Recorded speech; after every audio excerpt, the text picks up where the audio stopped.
प्रिय विद्यार्थियों, मैं प्रोफेसर वेद प्रकाश डिंडोरिया, संस्कृत विभाग, दिल्ली विश्वविद्यालय दिल्ली से हूँ। आज मैं आपके सामने साहित्य दर्पण के प्रथम परिच्छेद में आचार्य मम्मट के काव्य लक्षण का आचार्य विश्वनाथ के द्वारा किस प्रकार से खंडन किया गया है उसकी चर्चा आपसे करूँगा।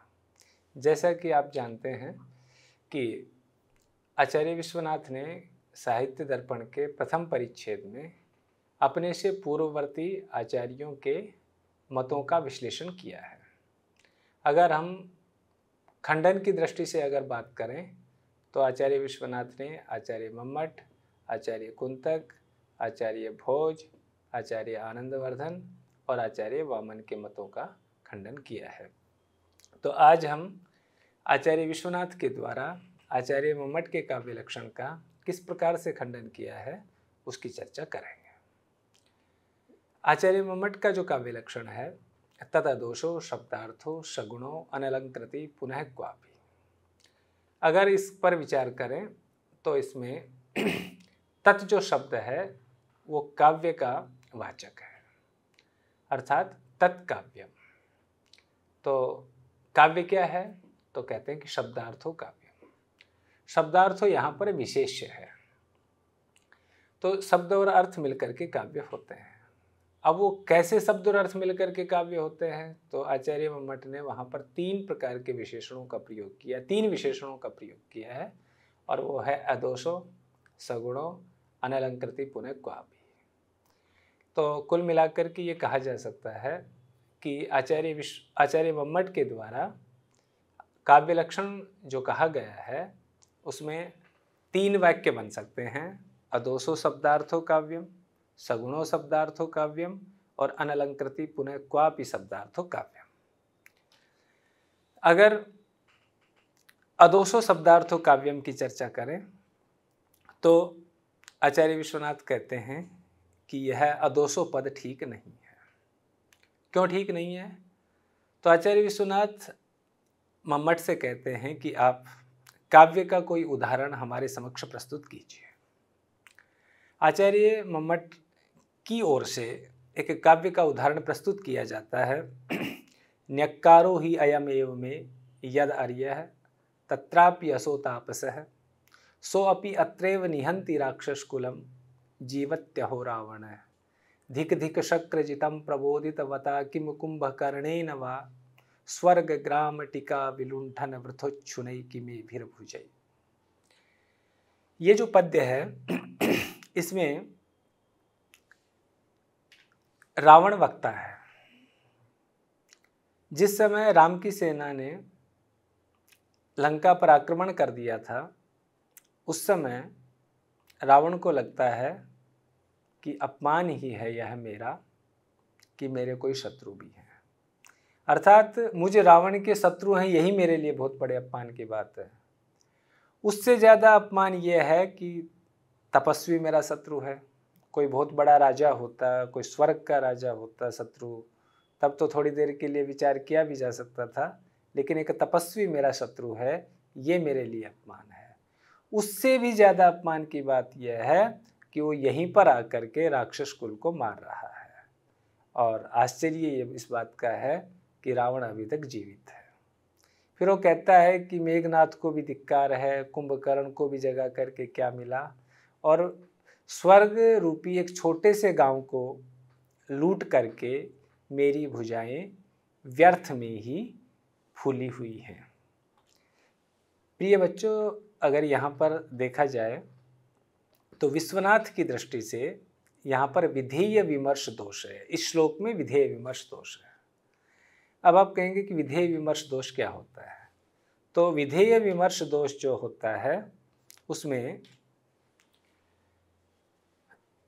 एक हमें ये समझना पड़ेगा कि विधेय क्या होता है। विधेय विमर्श का मतलब है जहां विधेय का विमर्श ना हो, और विमर्श का अगर सामान्य रूप से अगर हम यहाँ पर अर्थ देखें तो इसका मतलब जहां पर विधेय की प्रधानता ना हो। तो कहने का तात्पर्य यह है कि जब कोई भी वाक्य कहा जाता है तो उस वाक्य में एक उद्देश्य होता है, एक विधेय होता है। प्रायः ये देखा जाता है कि उद्देश्य का प्रयोग वाक्य में पहले किया जाता है और विधेय का प्रयोग वाक्य में बाद में किया जाता है। जब इस श्लोक में हम देखते हैं तो आप देखेंगे कि इस श्लोक में पहला वाक्य जो है न्यक्कारो ही अयम एव मे, अपमान ही है यह मेरा।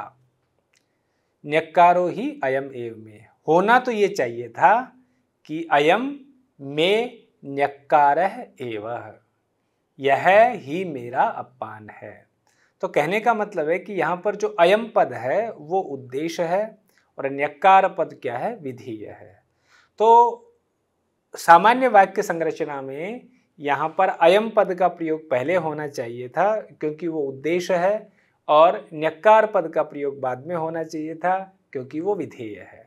लेकिन यहाँ पर हमें क्या देखने को मिल रहा है कि न्यक्कार पद का प्रयोग पहले हो गया और अयम पद का प्रयोग बाद में हो गया, इसलिए यहाँ पर वाक्यगत विधेय विमर्श दोष है।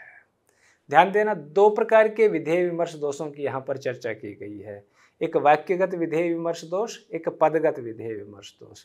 तो जो पहला वाक्य है इसमें वाक्यगत विधेय विमर्श दोष है, अर्थात अयम पद उद्देश्य है, न्यक्कार पद विधेय है, अयम पद का प्रयोग पहले होना चाहिए था, न्यक्कार पद का प्रयोग बाद में होना चाहिए था, परंतु यहाँ पर न्यक्कार पद का प्रयोग पहले है और अयम पद का प्रयोग बाद में है। उसके बाद जो अंतिम पंक्ति है उसमें पदगत विधेय विमर्श दोष है। पदगत का मतलब जो केवल पद में रहता हो।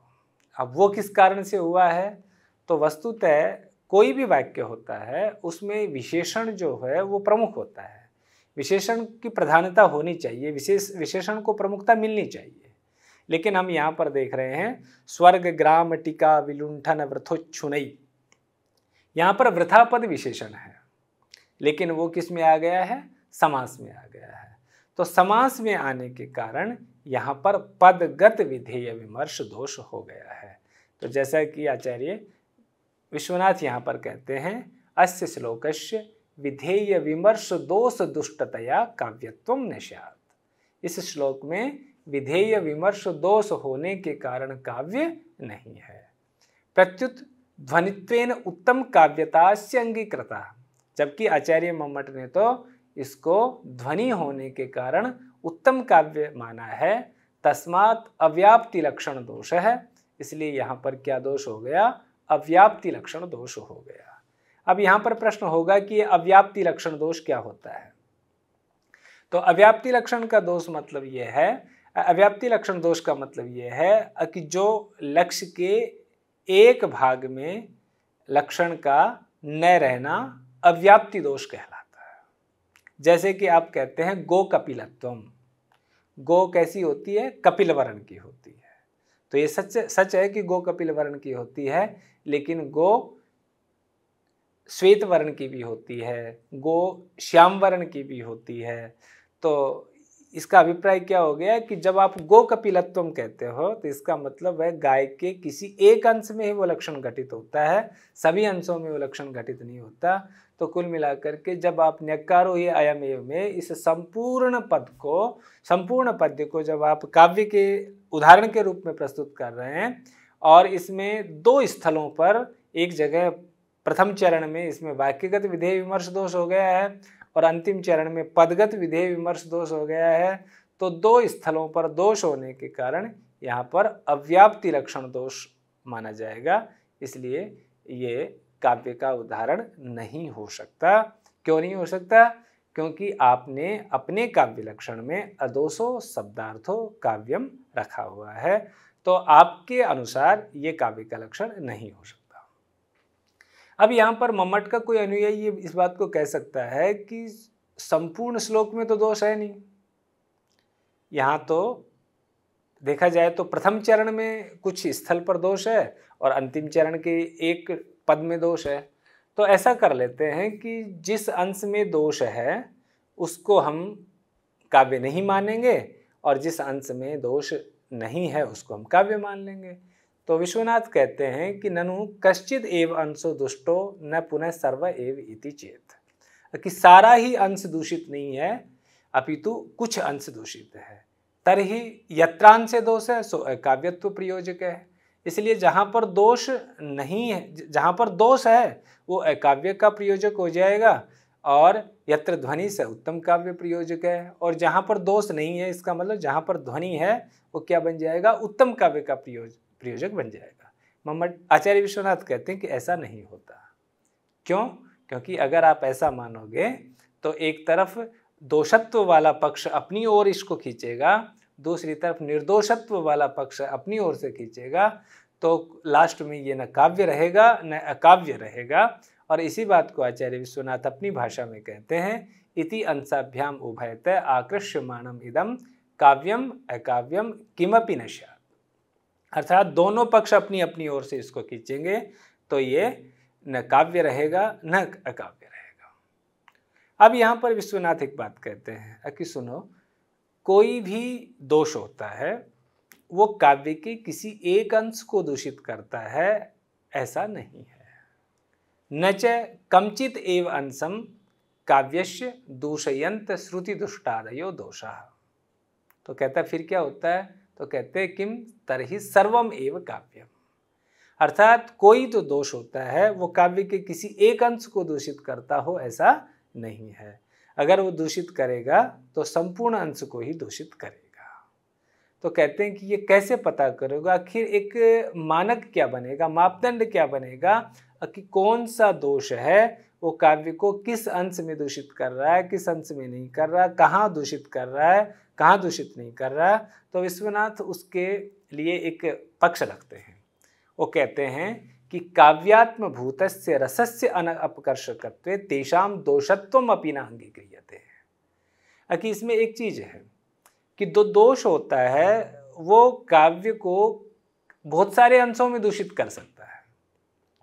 वो काव्य को पद पर भी दूषित कर सकता है, वो काव्य को वाक्य की दृष्टि से दूषित कर सकता है, वो काव्य को अर्थ की दृष्टि से दूषित कर सकता है, वो काव्य को रस की दृष्टि से दूषित कर सकता है, वो काव्य को पदांश की दृष्टि से दूषित कर सकता है। अब हमें ये देखना है कि वो जो दोष है वो किस अंश को दूषित कर रहा है, वो काव्य के किसी एक अंश को कर रहा है या काव्य के किसी अधिक अंश को कर रहा है, एक से अधिक अंशों को कर रहा है, ये नहीं देखना। हमें ये देखना है कि वो काव्य की आत्मा रस को दूषित कर रहा है या नहीं कर रहा। अगर वो काव्य की आत्मा रस को दूषित कर रहा है तो वो दोष माना जाएगा, और अगर काव्य की आत्मा रस को दूषित नहीं कर रहा तो वो दोष नहीं माना जाएगा। तो पहली बात तो ये हो गई। दूसरी बात कहते हैं कि देखो, दोष जो है वो काव्य की आत्मा रस को दूषित करता है तब वो दोष कहलाता है। इसके मानने के पीछे एक और भी बहुत बड़ा कारण है, और उसके पीछे क्या कारण है कि जो हमारे यहाँ नित्य और अनित्य दोषों की जो व्यवस्था थी वो इस पक्ष को मानने से ही होगी। कहने का मतलब ये है कि जो काव्य की आत्मा रस को दूषित करेगा वो नित्य दोष है, और जो काव्य की आत्मा को दूषित नहीं करेगा वो अनित्य दोष है। जैसे इसके एक एग्जाम्पल हम ले सकते हैं, जैसे कि आचार्य विश्वनाथ ने भी श्रुति दुष्ट आदि दोषा की बात यहाँ पर की है। जैसे श्रुति दुष्ट दोष है, श्रुति दुष्ट दोष का मतलब क्या हो गया, जो सुनने में हमें अच्छे नहीं लगते। जैसे एग्जाम्पल के लिए, उदाहरण के लिए हम टैवर्ग को ले सकते हैं। अब टैवर्ग का जो प्रयोग है अगर आपने श्रृंगार जैसे कोमल रसों में कर दिया तो वो दोष बनेगा, लेकिन अगर टैवर्ग का प्रयोग आप विभत्स जैसे रस में करोगे, रौद्र रस में करोगे तो वो गुण बन जाएगा। इसका मतलब जो श्रुति दुष्ट आदि दोष होते हैं ये अनित्य दोष होते हैं। अनित्य दोष क्यों होते हैं? क्योंकि ये काव्य की आत्मा रस को दूषित नहीं कर रहे हैं। तो उसी प्रकार से ये एक मानक बन गया, एक मापदंड बन गया विश्वनाथ की दृष्टि से कि हमें नित्य और अनित्य दोषों की व्यवस्था भी करनी है, और उसके लिए एक नियम बन जाएगा कि जो काव्य की आत्मा रस को दूषित करेंगे वो नित्य दोष, और जो काव्य की आत्मा रस को दूषित नहीं करेंगे वो अनित्य दोष होंगे। ये कहने का अभिप्राय हो गया। अब यहां पर आचार्य विश्वनाथ ने ध्वनिकार को अर्थात आचार्य आनंदवर्धन को उद्धृत किया है अपनी बात के समर्थन में, और वो कहते हैं श्रुति दुष्टादयो दोषः अनित्या ये च दर्शिता ध्वन्यात्मनि एव श्रृंगारे ते हेया इति उदाहरिता। जैसे मैंने अभी आपसे थोड़ी देर पहले कहा था कि श्रुति दुष्ट आदि दोष हैं, जैसे टैवर्क का प्रयोग है, ये अनित्य माने जाते हैं। क्यों अनित्य माने जाते हैं? क्योंकि जैसे रौद्र रस में ये प्रयोग करोगे तो बहुत अच्छा रहेगा, विभत्स रस में प्रयोग करोगे तो अच्छा लगेगा, लेकिन अगर आपने उसको जहाँ ध्वन्यात्मनि एवं श्रृंगारे, जहाँ पर श्रृंगार ध्वनि के रूप में, आत्मा के रूप में है, रसादी ध्वनि के रूप में है, वहाँ पर अगर इसका प्रयोग कर दिया तो अच्छा नहीं माना जाएगा। फिर वहाँ पर एक बात है कि अदोषो पद का अभिप्राय क्या माना जाए। तो सामान्य रूप से अगर हम अदोषो पद पर विचार करते हैं तो क्या बनेगा? दोष रहित। तो विश्वनाथ कहते हैं कि अगर आपने अदोषो पद का अर्थ दोष रहित ले लिया, अर्थात सर्वथा दोष रहित ले लिया, तो एक बहुत बड़ी समस्या हो जाएगी। और वो क्या समस्या हो जाएगी? या तो काव्य बहुत कम मिलेंगे या फिर काव्य मिलेंगे ही नहीं। जैसे कि आचार्य विश्वनाथ की अपनी भाषा में अगर इस बात को कहें तो एवं काव्यम प्रविरल विषयम निर्विषयम व स्यात्, या तो काव्य बहुत ही कम मिलेगा या फिर काव्य मिलेगा ही नहीं। क्यों नहीं मिलेगा? सर्वथा निर्दोषस्य एकांतम असंभवात्, क्योंकि सर्वथा निर्दोष काव्य का मिलना सर्वथा असंभव है, या जिसको कहा जाए लगभग असंभव है। सर्वथा निर्दोष काव्य मिलना संभव नहीं होता। अब यहाँ पर अगर मम्मट की ओर से अगर कोई कहे, या विश्वनाथ ने यहाँ पर अदोषो पद के 3 विकल्प प्रस्तुत किए हैं कि हम अदोषो पद का क्या अर्थ लें। तो पहले तो कहते हैं विश्वनाथ कि अगर अदोषो पद का अर्थ आप अगर सर्वथा दोष रहित लेते हो तो पॉसिबल होगा नहीं। क्यों नहीं होगा? क्योंकि सर्वथा दोष रहित काव्य या तो मिलेंगे नहीं या बहुत कम मात्रा में मिलेंगे, क्योंकि सर्वथा निर्दोष काव्य का मिलना संभव नहीं होता। फिर वहाँ पर है कि हम अदोषो जो पद है वहाँ पर उसका अर्थ हम ये कर लेते हैं, सर्वथा दोष रहित न कह करके ईशत दोषो शब्दार्थो काव्यम, अर्थात जो नय का यहाँ पर प्रयोग है उसका प्रयोग अगर ईशत अर्थ में हो, थोड़े अर्थ में हो, तो फिर क्या होगा? तो आचार्य विश्वनाथ कहते हैं कि तब भी ठीक नहीं है। क्यों ठीक नहीं है? तब फिर आपको ये बोलना पड़ेगा ईशत दोषो शब्दार्थो काव्यम, अर्थात थोड़े दोष वाला ही शब्द और अर्थ काव्य होगा। अब बाई चांस अगर कोई ऐसा काव्य बन गया जिसमें एक भी दोष ना मिले, तब फिर क्या होगा? वो काव्य की श्रेणी में नहीं आएगा। तो कुल मिलाकर के ये हो जाएगा कि जब आपको काव्य लिखना होगा तो मम्मट की परिभाषा के अनुसार, मम्मट के अदोषो विशेषण को ठीक करने के लिए, इस पर घटित करने के लिए आपको सप्रयास फिर 1-2 दोष आपको रखने ही पड़ेंगे, क्योंकि फिर उसमें निश्चित रूप से हो जाएगा कि भी काव्य कौन होगा जिसमें थोड़े दोष होते हैं। इसलिए फिर हमें थोड़े दोषों को रखना, मतलब किसी न किसी प्रकार से हमें रखना ही पड़ेगा। और स्थिति फिर ये बन जाएगी कि जो सर्वथा निर्दोष काव्य अगर कभी बन गया तो फिर वो काव्य की श्रेणी में नहीं आएगा।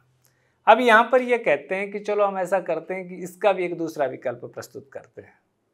क्या करते हैं? और वो अंतिम विकल्प है दोषों के संदर्भ में कि कई बार क्या होता है कि जब बहुत अधिक दोषों की संभावना हो, सती संभवे ईशत दोषो चेत, कहते हैं जब बहुत अधिक दोषों की संभावना हो तो जो कम दोषों वाला होगा ऐसे शब्दार्थ को हम काव्य मान लेंगे।